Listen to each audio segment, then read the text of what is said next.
Muling dinumog ng kanyang die-hard supporter si Davao City Mayor Rodrigo Duterte nang siya ay magsadya sa COMELEC para i-check ang kanyang COC. Pero full force naman kay Digong, hati naman ang suporta nila sa running mate ng alkalde na si Cayetano. So Cayetano ba o Bongbong Marcos? Umaksyon si Mia Reyes.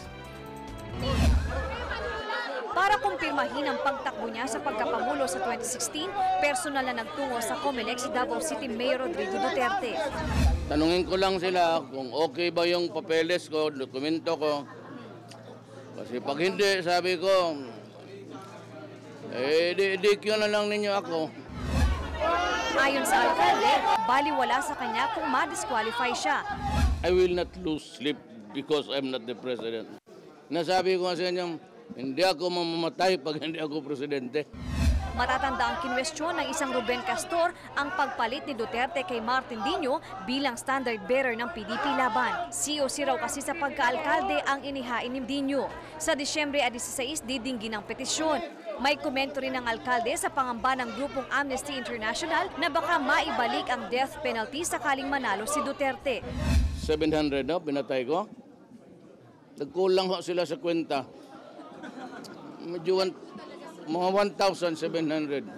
Sa isyu naman ng kanyang pagmumura, nasa 3,000 piso na raw ang naibigay ni Digong sa Caritas. Alinsunod dito sa pangako niyang 1,000 pisong donasyon kada mura. Kaso, may utang pa raw siyang 4,000 piso. Basta magalit ako sa isyu, gano'n eh. So ang bala ko, may 50,000 pa naman ako. I-deposito ko na lang, tapos i-debit na lang nila doon.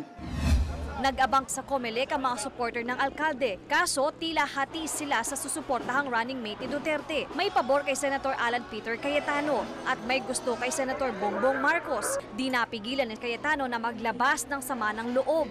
Disguised yun eh. Hindi naman talaga Duterte supporters yon kasi araw niya to eh. 'Di ba? At sinabi naman ni Mayor kung sino na ang kanyang katandem. Tapos kumbaga sa mag-asawa, guguluhin mo na sila. Umaaksyon, Mia Reyes, News 5. Be sure to come back. News 5 everywhere. Copyright 2015.